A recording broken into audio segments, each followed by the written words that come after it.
Muling chinek ni Mrs. Goodman kung kumpleto na ba ang mga gamit na inimpake niya. Magbabakasyon kasi sila ng kanyang dalawang apo sa isang beach na may kalayuan din sa lugar nila. Nais niyang mapasaya ang kanyang dalawang apo na sina Liam at Laika. Siya na ang nag-alaga sa mga ito mula nang mamatay ang mga magulang ng dalawa sa isang car crash 5 taon na ang nakakaraan. Lola, pwede po ba agad ako mag-swimming pagdating natin sa beach? Masayang tanong ng panganay na si Liam. Of course, apo. Pwede kang mag-swimming o mag-relax o mag-sunbath doon. Nakangiting sagot niya. Nabaling ang tingin niya sa isang wedding picture na nakasabit sa dingding. Wedding picture iyon ng kanyang anak na si Laila at son-in-law na si Albert. Hanggang ngayon ay hindi pa din niya maiwasan ang maiyak sa tuwing mapapatingin siya sa larawang iyon. Iniisip na kung nabubuhay pa ang dalawa, ay kasakasama sana nila ang mga ito sa bakasyon na iyon at mas masaya sana ang lahat. Sariwa pa rin sa kanyang alaala ang nangyari ng gabing iyon. Iniwan sa kanya na mag-asawa ang dalawang bata dahil may pupuntahan daw na camping trip ang mga ito sa kabilang bayan. Ayon sa report ng pulisya, ay mabilis daw ang naging pagpapatakbo ni Albert.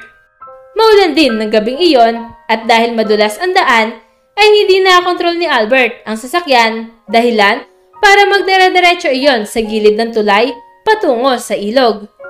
Dahil sa malakas ang alon ng panahong iyon, ay hindi na nahanap pa ang labi na mag-asawa. Ayon pa sa eksperto, ay baka natangay na ng alon ang katawan ng dalawa sa malayo. Tinanggap na lang ni Mrs. Goodman na wala na talaga ang anak at ang kanyang manugang. Pinilit niyang mag-move on agad dahil kailangan pa siya ng kanyang dalawang apo. Ginugol niya ang buhay niya sa pag-aalaga sa mga ito.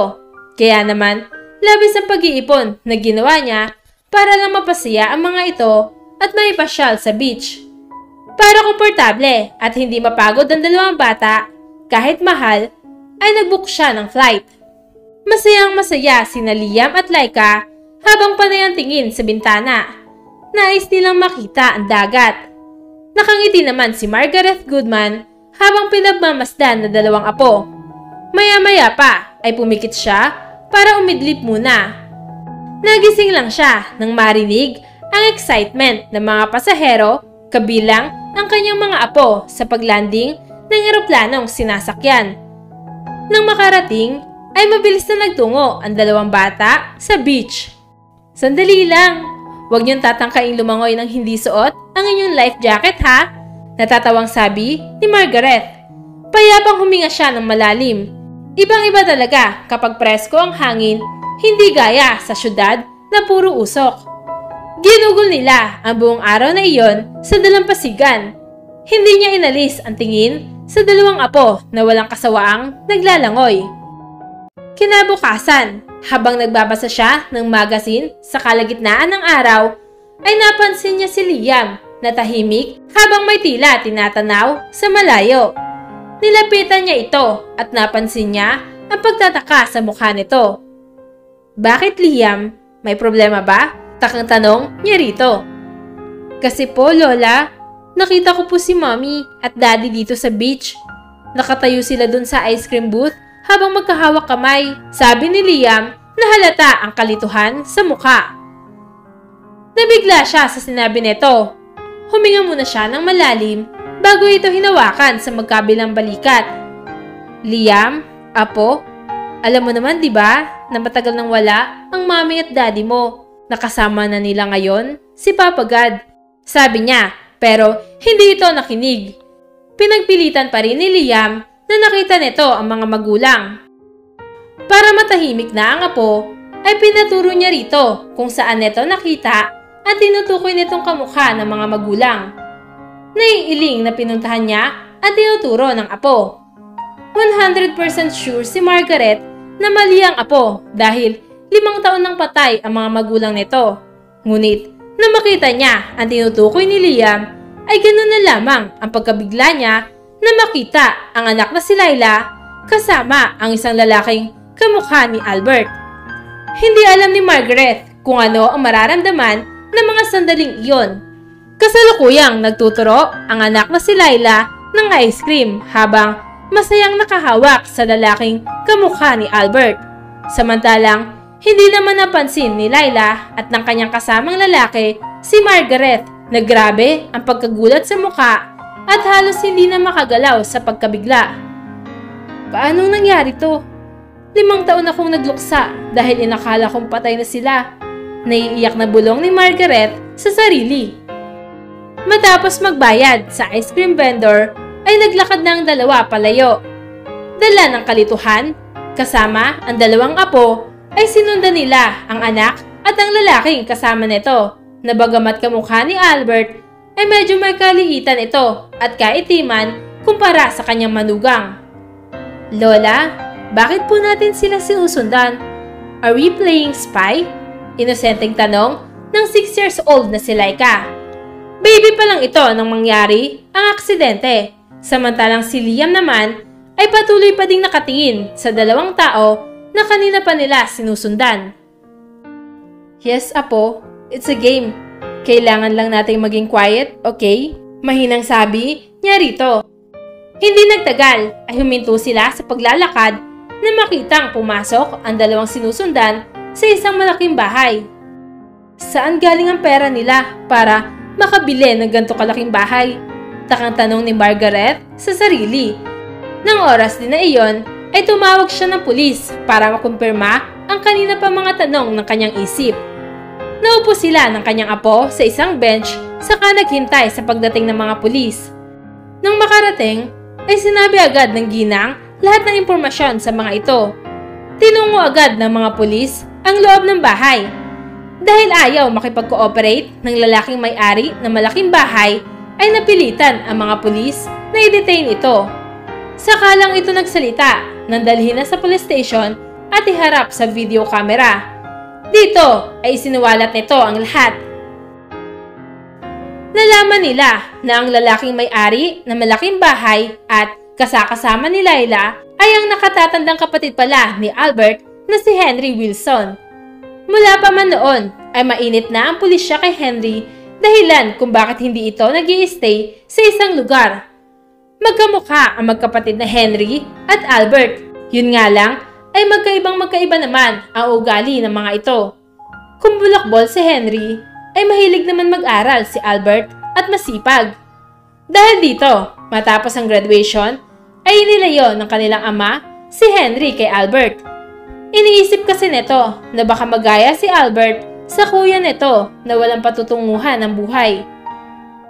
Nakapagtapos ng kolehiyo si Albert at na-hire sa isang malaking kumpanya, samantalang si Henry naman ay nasentensyahan ng ilang taong pagkakakulong dahil sa pagnanakaw sa isang jewelry store. Na makalabas si Henry mula sa bilangguan ay pumanaw na ang kanyang ama at si Albert naman ay nag-asawa na at nabiyayaan ng 2 anak. Umuwi si Henry sa kanilang tahanan at dito ay narealize niya na mag-isa na lang siya sa buhay. Dahil ayaw niyang maging outsider sa isang lugar kung saan alam ng lahat ng kapitbahay niya na isa siyang ex-con, ay napagpasyahan ni Henry na ibenta ang kanilang bahay para lang sa wala. Saka siya nagtungo sa bahay ng kapatid na si Albert. Masayang-masaya si Albert nang bisitahin siya ng nakatatandang kapatid. Samantalang si Layla naman ay na-impress na makita ang kuya ng asawa. Noon pa man ay wala na talagang pag-ibig si Layla para sa asawa. Pinakasalan lang niya ito dahil sa pera nito at para may pagmayabang sa mga kaibigan na malaki ang sinasahod ng kanyang asawa. Na-love at first sight si Layla kay Henry at gayon din ang lalaki. Hindi alam ni Albert na may kababalaghang ginagawa na pala ang asawa at ang kuya niya. Gusto ni Henry na mapasa kanya ang lahat ng meron ng kapatid. Gusto mo bang sumama sa akin, Layla? Tanong ni Henry kay Layla. Kakatapos lang nilang magtalik noon. Nasa trabaho si Albert ng mga oras na iyon at ang 2 nilang anak ay nasa ina naman ni Layla. Kaya naman, malaya silang gawin ang anumang naisin. Nakahanda na akong sumama sa iyo kahit saan mo gusto. Nakangiting sagot ng babae. Hindi niya alam na may nakahandang plano na pala si Henry para mawala sa landas nila ang asawang si Albert. Una ay iningkayat ni Henry si Lila na withdrawin ang lahat ng pera ni Albert sa bangko.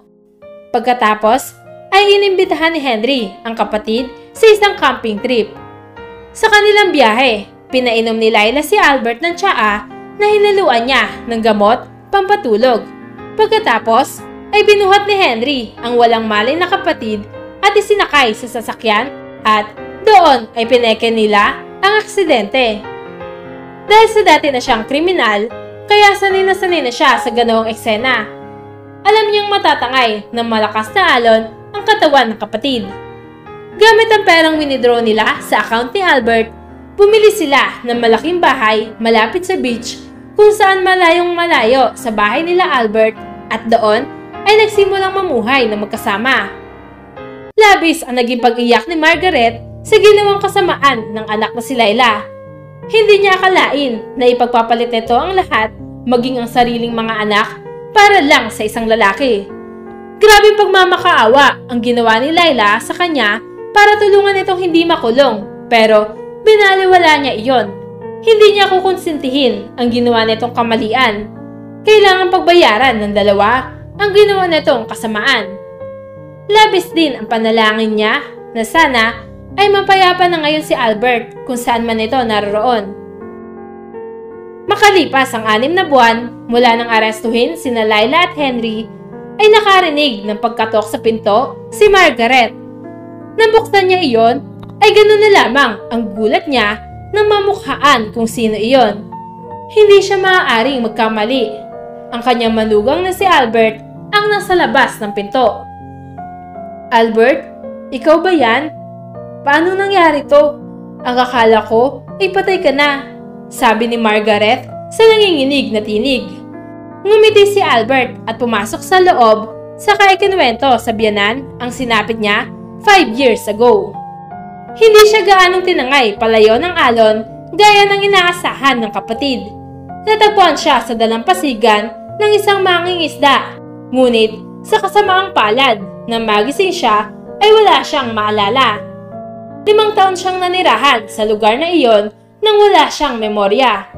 Bumalik lang ang kanyang memorya nang makita niya sa balita ang ginawang pag-aresto sa kanyang taksil na asawang si Lila at sa traidor na kapatid na si Henry.